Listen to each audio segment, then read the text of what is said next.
I'm Hindol Sengupta. We are tracking the Manipur developments very closely.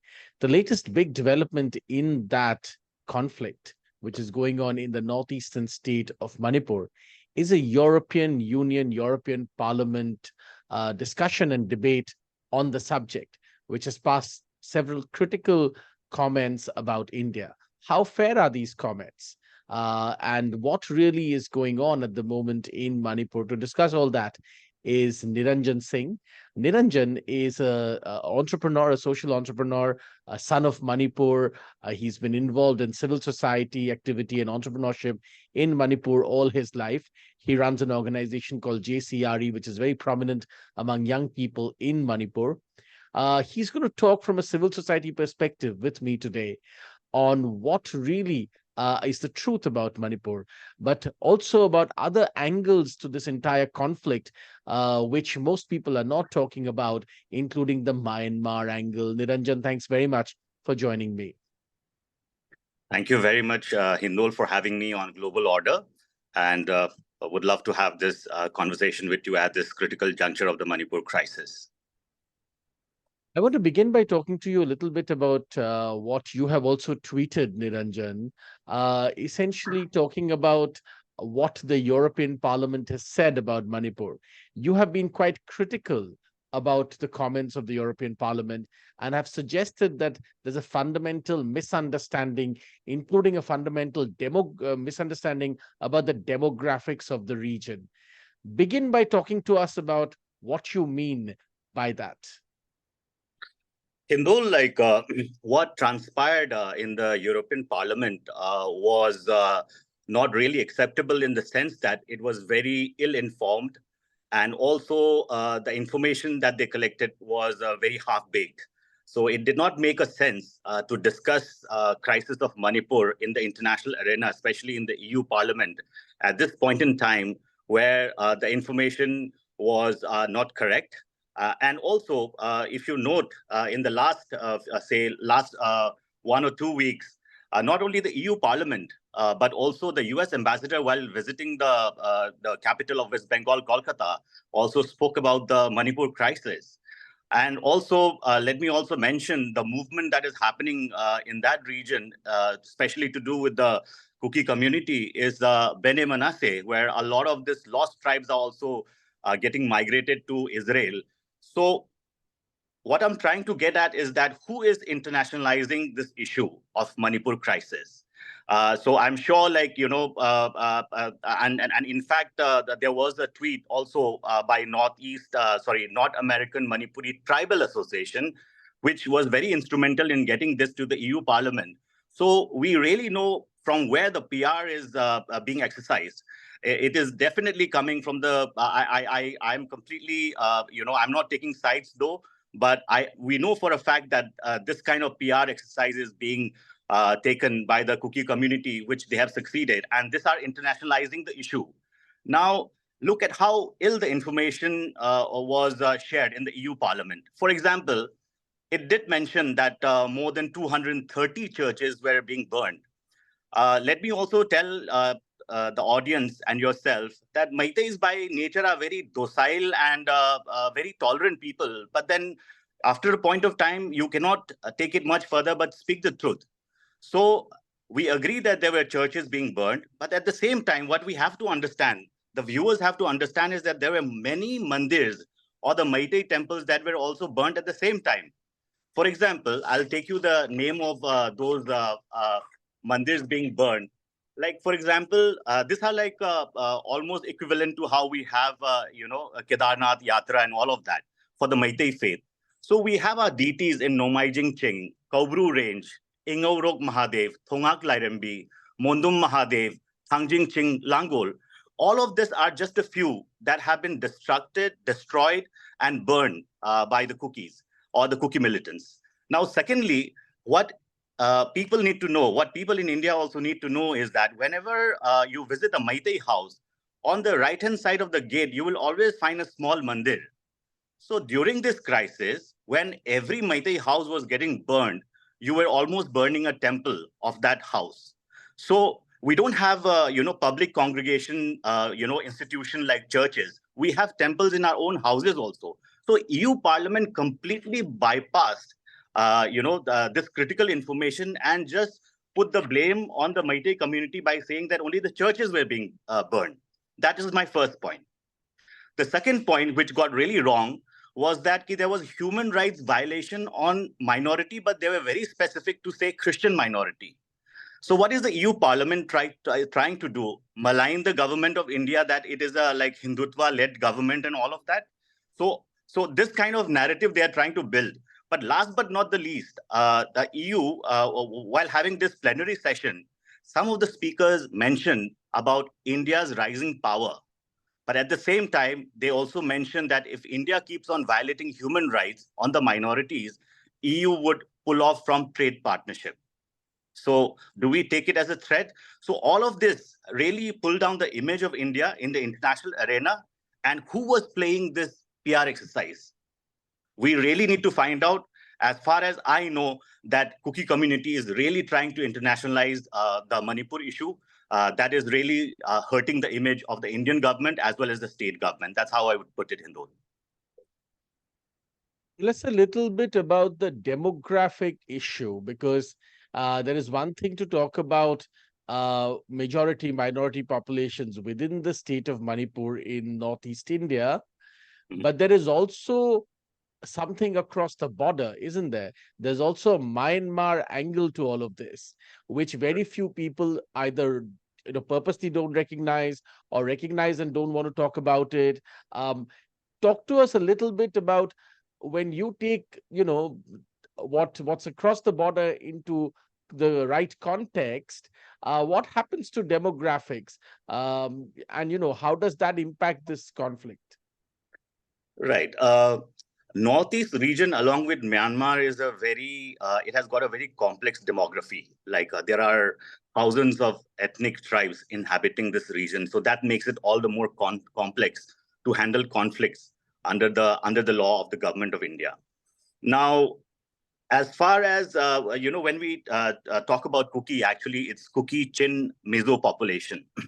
Now, there was a very interesting interview by Karan Thapar on The Wire, and somebody was questioned that till 2011, the census was being done, and the population was more or less, balanced. So Karan Thapar really questioned about, where did the illegal, where is the proof that illegal immigration has taken place? Now, what Karan missed out is that right now is 2023, almost 12 years have passed. In a decade, Hindol, a lot of things change. In a decade, a lot of, there are a lot of factors which plays around. So in the last 12 years or a decade, there has been, huge infiltration, illegal migrants coming over from Myanmar. And let me also share this with the viewers that the Kuki-Sin Mizo population in the entire Northeast region, even including Myanmar, is around 95 lakhs to 1 crore. To put it in international numbers, it's around 9 million to 10 million people. Now, the population of Manipur, if I may extrapolate, without the census, probably it's 30 to 33 lakhs. Out of that, Meitei population would be, I think, 12 to 15 lakhs. So when you compare this 12 to 15 those numbers because our audiences around the world, convert those numbers into international numbers. Right. Sorry, I didn't get you. Convert those numbers instead of lakhs. Convert those numbers into millions and tens of thousands so that everybody can understand around the world. Right. Okay. So the Meitei population would be out of the 33 odd lakhs, 100,000. Probably Meitei population will be around 1,200 to 1,500,000. So when we compare that to 9 or 10 million, there's a huge imbalance. Now, we also need to understand that the Kuki-Chin Mizo population inhabiting this region, including Myanmar, they have a very, very big dream. They have a dream of having a Kuki nation, and the demands keeps on varying over a period of time. So their demands vary from time to time. Right now, for example, they would be looking at separate administration. Sometimes they will talk about UT, sometimes they'll talk about Greater Mizoram. But then at last, what they really want is Kuki nation, a sovereign state of the Kuki-Chin Mizo people. Now, from Myanmar side, what actually is happening is that if you look at the Myanmar, we keep having this military rules most of the time, with occasional, democratic governments coming in. So if you look at the history of the Kuki community, they have had a history of conflicts, which will fill up many pages in your notebook, you know. So even the junta, as well as the government in power, finds them very problematic. That's the reason why, when the Manipur crisis started, the Myanmar government had even bombed near the border of Manipur to drive away the Kuki militants from there.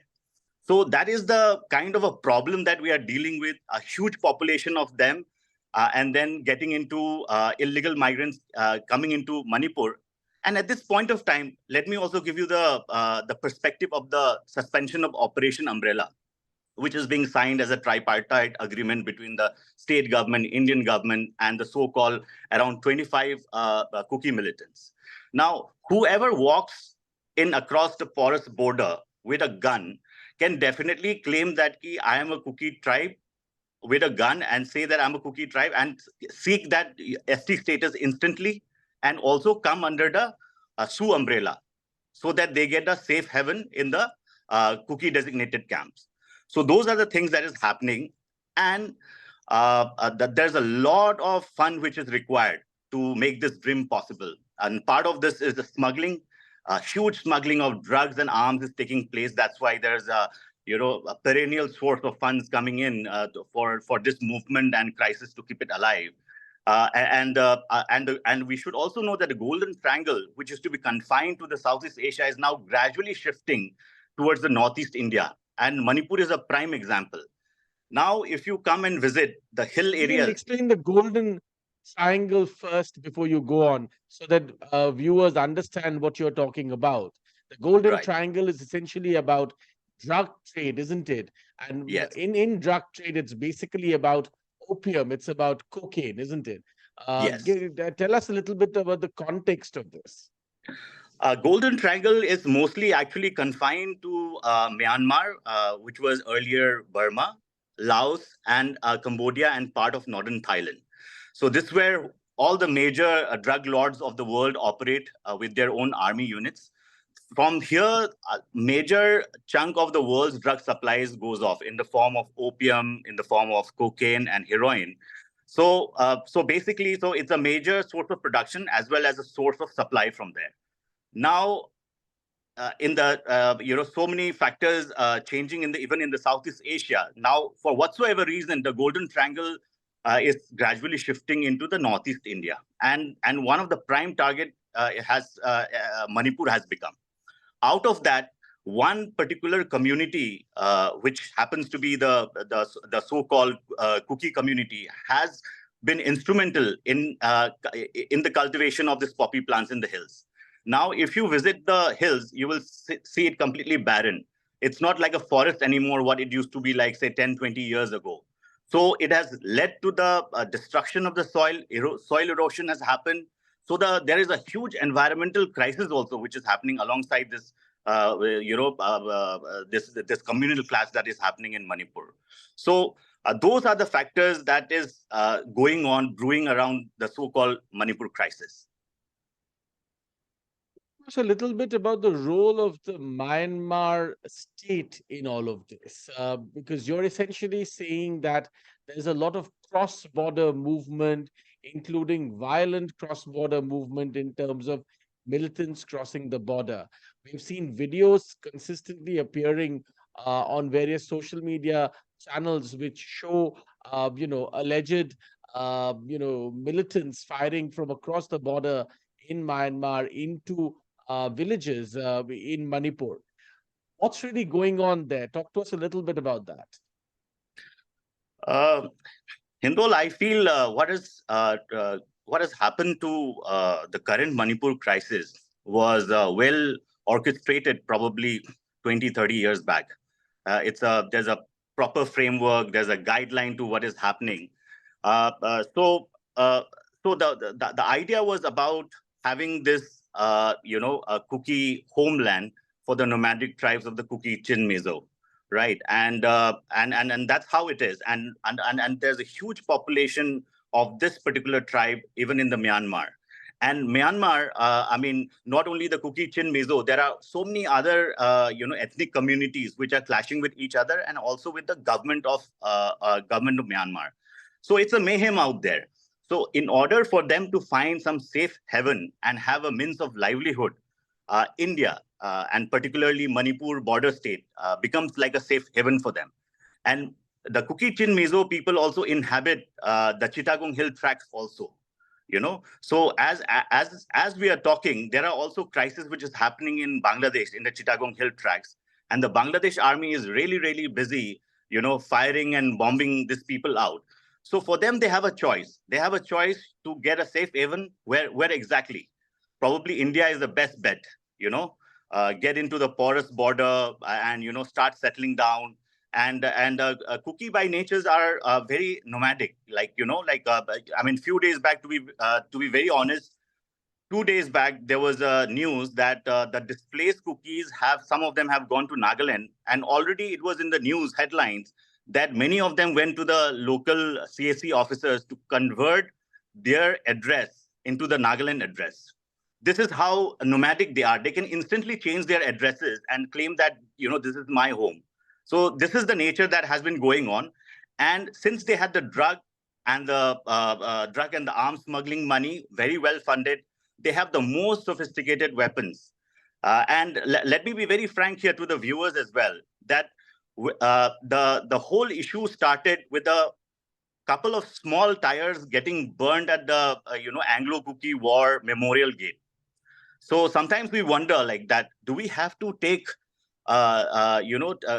issue to this level where many have died and many have displaced?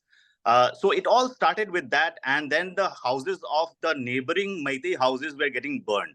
This is the story that we know, and that's how it all started. And Imphal started retaliating towards it. And at that point of time, the Meitei community did not have a single gun in their hand. That's why they resorted, in order to defend their families, in order to defend their community, that they definitely went ahead and looted some of the weapons. And that is the truth, even if you ask the intelligence and all of that. So, but we are always denying that the Kuki militants are not well equipped. They have the most sophisticated weapons. All the foothills are being inhabited by them. So let's also go towards a peaceful resolution as well.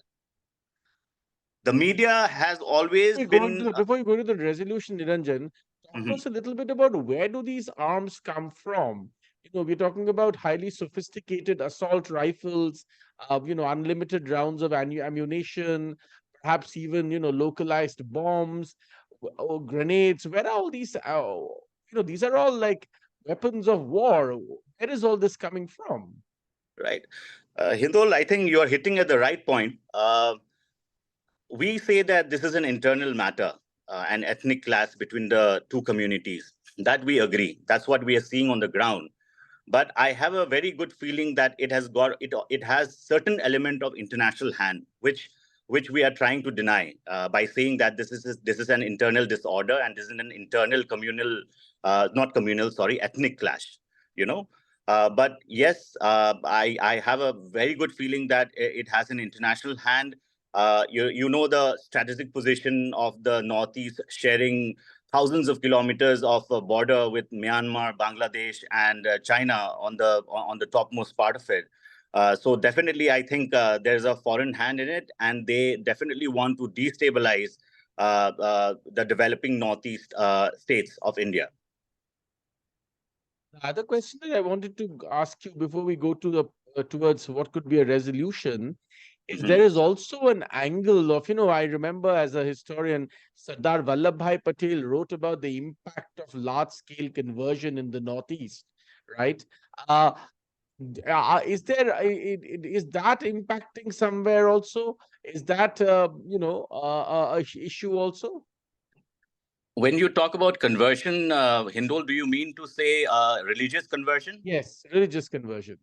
Okay, I would rather, since you took out Sardar Vallabhbhai Patel, I think we have to go back to the history. Sure. Now, Northeast region has been like this for thousands of years. For example, Manipur has had like 2000 years of recorded history from 33 AD to 1955, with 72 kings and average reign of a king lasting around 35 years. And there were so many other ethnic tribes as well.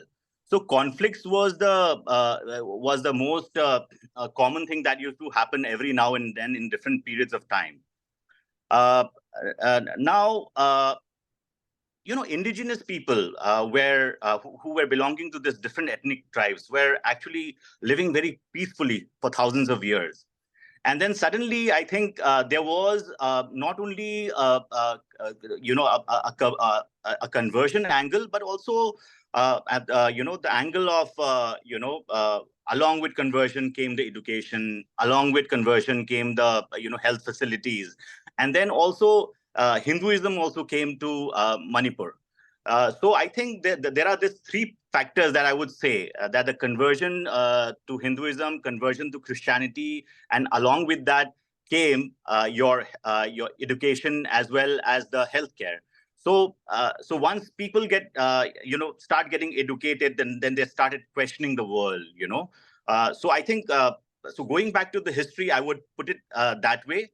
But yes, of course, like conversion was done. I would not be able to cite a particular year, but it all started from the Mizoram side, and then again,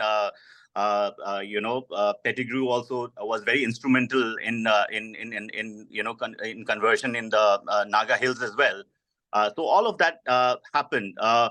But yeah, so That's those. a little bit about past conflict. There's also a reservation angle, right? Uh, about how which community has how much reservation in government jobs. There's that angle also. Talk to us a little bit about your opinion, because some people say, well, it's because of a recent ruling which allowed reservation to the Meitei community that this has got flared up. What's your opinion about that? Especially since somebody like you who's very involved in skilling, in education, in job providing, and so on and so forth. Right. Uh, Actually, uh, most of the tribes in Manipur, have the ST status, and some are scheduled caste as well. And Meitei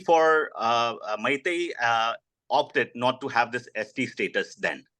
So what transpired in the last so many decades after independence is that a lot of tribal had this access to all the reservations that they had, whether it's to do with education, whether it's to do with jobs and employment and all the other related benefits that they had.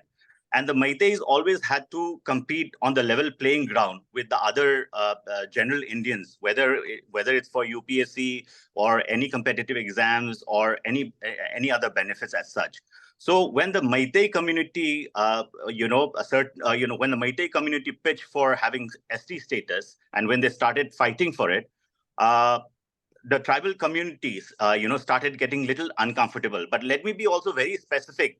Let us not, sort of brand under one umbrella as a tribal, because there are so many tribes in Manipur. So out of all the tribes, there was one particular community, which is the Kuki tribe, that felt the most uncomfortable. So on the 3rd of May, when the Tribal Solidarity March was happening, it was happening in different districts. Why is it that only in the Kuki inhabited district, Churchandpur, that it flared up? So the reaction was only from the Kuki community.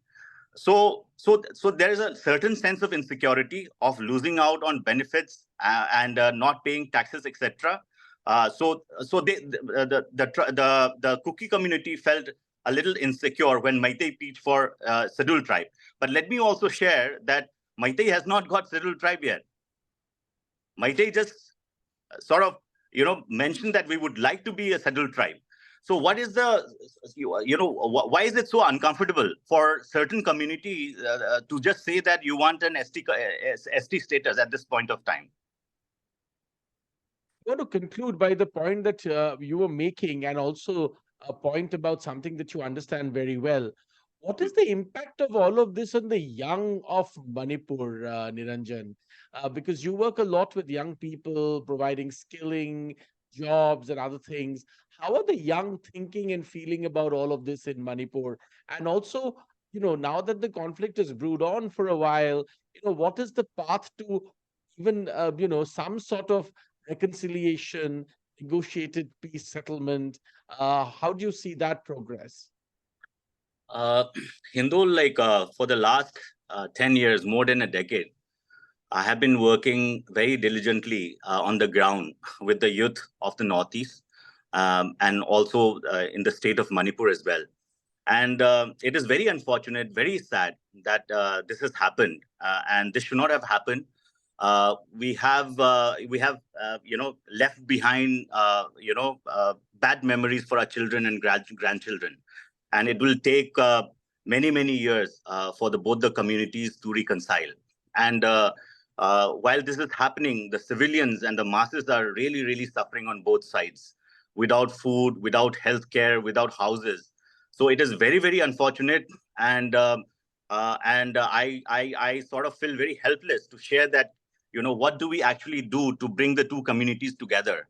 And especially the youth, they were getting educated in the same schools, colleges. They were hanging out together. Then all of a sudden, you are friends, but yet you cannot be friends. So it is very unfortunate. So as of now, I have to put it this way that it is very sensitive right now, and it'll take, I think, many years to reconcile.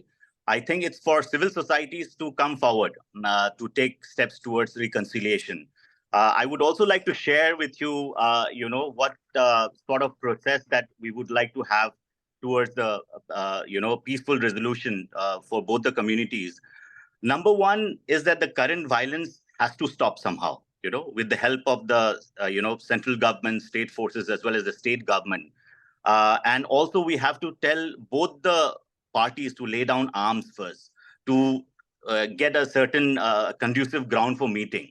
For that to happen, we would urge that, such laying down of arms are being communicated to the public through the media, that this many arms have been laid down and this many people have surrendered. And it should not happen only with the Meitei people just because they have the arms, but it also has to come from the Kuki Sioux militants, who are, some of them who are missing from the camps along with their arms. So once we lay down the arms and there is a certain semblance of peace around, then we could probably start the first round of negotiations with the civil societies first. And once that is done, maybe we could bring along the legislators a round of negotiation. So once we bring both the parties on the table, we would definitely understand what are the demands of both the parties. So it's too early now, and we cannot predict the future what the demands are. But first, we have to create a conducive environment to meet. How are the young in Manipur thinking about this, Niranjan? You work so much with the young. How is the young population, reacting, thinking about this? Some, of course, are participating in the violence, but vast majority, I assume, are not. How are they thinking about this and their future?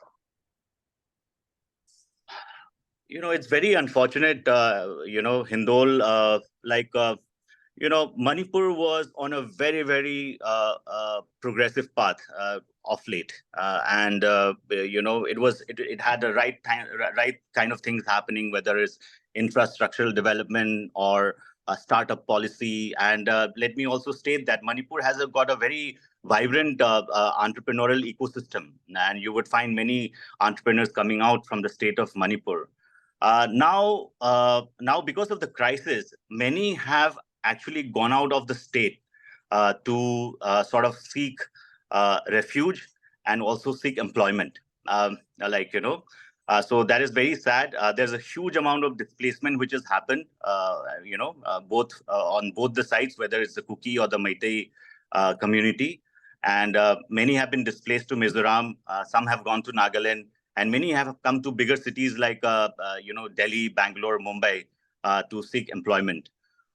So it is very unfortunate, and I wish that things come back to normalcy again for us to have that vibrant environment for our entrepreneurs to bloom again. That very positive and hopeful note, Niranjan Singh, thanks very much for joining me. We will leave it at that.